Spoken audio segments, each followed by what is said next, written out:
that didn't work. I don't know if you guys remember what you used to do when you were 15 years old.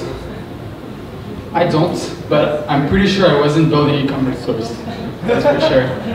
Our next speaker is in the fitness industry. She's a stylist and also a full-time real estate manager. Could we please all welcome Rumi?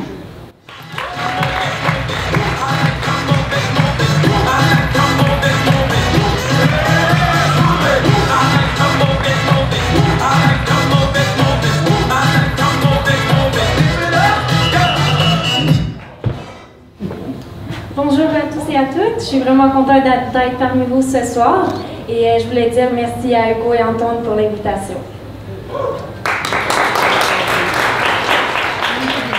Pensez à la dernière fois que quelqu'un vous a fait un compliment. Ça peut être un compliment soit sur la façon que vous êtes habillé, sur vos beaux cheveux, sur votre beau sourire ou bien sur le beau travail que vous avez accompli.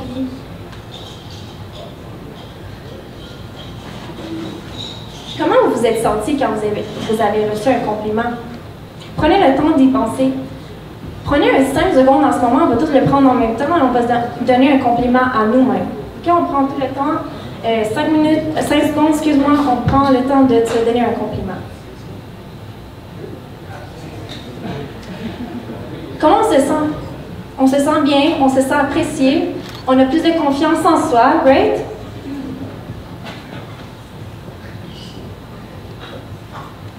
Les compliments sont comme des cadeaux que les gens s'offrent. Tous les compliments qui viennent du cœur, remplis de bonnes intentions, peuvent avoir un impact sur la vie, ou même la journée, la semaine, ou même la vie de quelqu'un. Nous sommes tous des humains, on a tout un travail continu à faire pour devenir meilleur dans le domaine qu'on est. Je vois qu'on est ici beaucoup d'entrepreneurs, donc je voulais voir avec vous la pyramide des besoins de Maslow. Ça m'a beaucoup parlé et je voulais vraiment voir avec vous, dès le bas de la pyramide, les besoins qui sont ici. Donc, le premier besoin, c'est le besoin physiologique, right? Qui veut dire, c'est manger, boire, respirer, on a tous besoin de ça. Puis, les gens plus pauvres, ils ont vraiment la difficulté à avoir à manger, right? Donc, c'est vraiment plus difficile pour eux, ce besoin, d'avoir cela. Après ça, on va au prochain point qui est la sécurité. On veut tous se sentir sécure dans notre logement, on veut tous se sentir sécure dans nos finances, dans nos revenus, on veut tous se sentir... on veut tous se sentir... avoir la sécurité contre la violence, la délinquance, avoir la sécurité morale, la sécurité médicale et la stabilité familiale. Le troisième point, c'est le besoin d'appartenance. Les besoins d'appartenance correspondent aux besoins d'amour et de relations de personnes. On a tous besoin d'être aimé, avoir des amis, faire partie d'un groupe, se sentir accepté. Le quatrième point, il faut faire attention à cela. Okay? C'est vraiment un point plus intéressant. Ça devient plus intéressant ici. Le quatrième point, c'est les besoins d'estime qui correspondent aux besoins de considération, de réputation, de reconnaissance, de gloire. Et c'est aussi le besoin de respect de soi-même et de confiance en soi. C'est à partir de ce niveau qu'on commence à se différencier des animaux. Car eux, ils ne recherchent pas à être importants aux yeux des autres. C'est là qu'on voit que les humains en cherchent à être approuvés par nos semblables et avoir une bonne importance à leurs yeux. Pour continuer, on est rendu au top de la pyramide, donc je vais vous demander à tous de dire ensemble le dernier point de la pyramide, qui est accomplissement personnel. Right. Ce besoin met en avant notre désir de construire, d'innover, de créer, de nous différencier.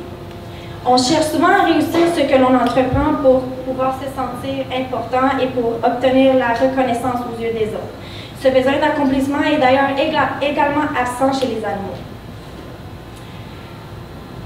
Vous l'avez donc certainement déjà compris que les deux derniers besoins que l'on partage pas avec les animaux sont en fait à l'origine de cette volonté de recevoir des compliments.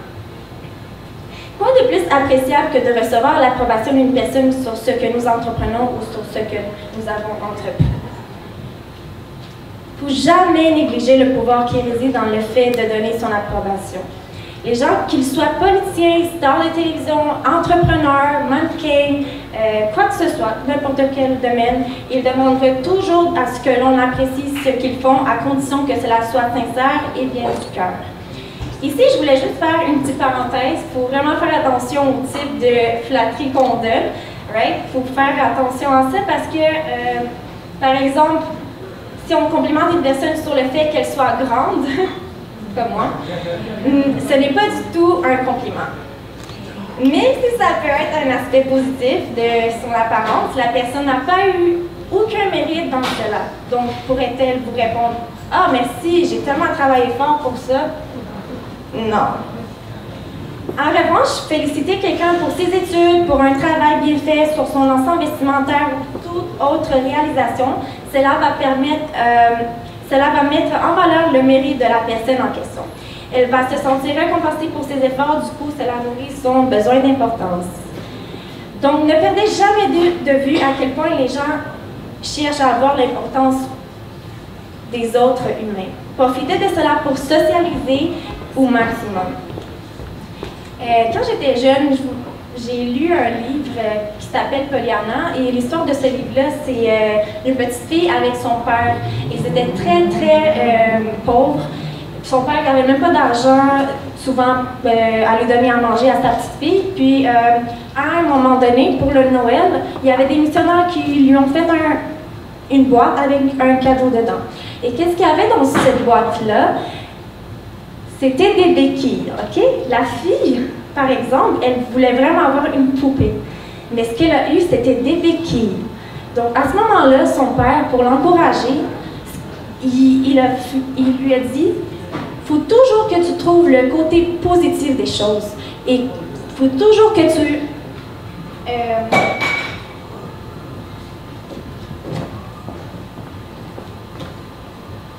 Excusez-moi. C'est la première fois que je parle en public, donc c'est un peu...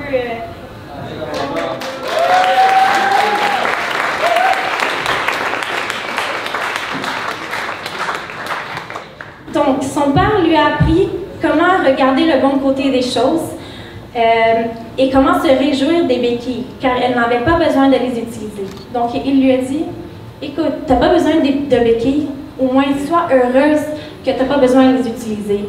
Et la fille, elle a eu cette philosophie-là de toujours trouver le bon côté des choses. Cette histoire-là m'a tellement beaucoup parlé parce que en venant de Roumanie, j'ai eu beaucoup de difficultés à m'intégrer, tout ça, et souvent je ne me faisais pas assez confiance. Et à un moment donné, une fois que j'étais arrivée au Canada, j'ai commencé à faire du modeling, freelance modeling. Et ça m'a permis d'avoir plus de visibilité devant les gens. Et par ça m'a donné plus de confiance.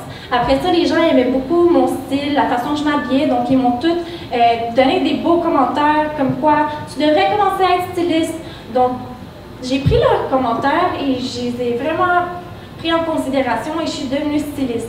Donc maintenant, aujourd'hui, ma mission en tant que styliste, c'est d'aider vraiment toutes les gens qui manquent de confiance en eux à ne pas manquer de confiance en eux, vraiment à trouver leur propre style, à tous les jours se sentir bien, soit au travail, soit si bon à l'école, soit si bon faire du sport, peu importe où ce que vous êtes, vous devez vous sentir bien parce que la confiance de soi, c'est le plus beau ensemble vestimentaire que vous pouvez porter, right?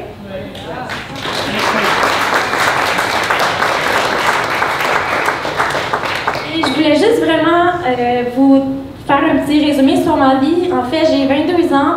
Je ne suis pas juste styliste de mode. J'ai commencé à 19 ans comme gestionnaire d'immeuble. 8 mois plus tard, on m'a donné une promotion comme gestionnaire d'immeuble. Excuse-moi, j'ai commencé à 19 ans comme agent de location. Je faisais juste louer des appartements. Et après ça, 8 mois plus tard, j'ai eu la promotion. Puis ça m'a donné encore plus de confiance en moi parce que les gens autour de moi me disaient « T'es capable, t'es capable ». Je me le disais moi-même, je suis capable.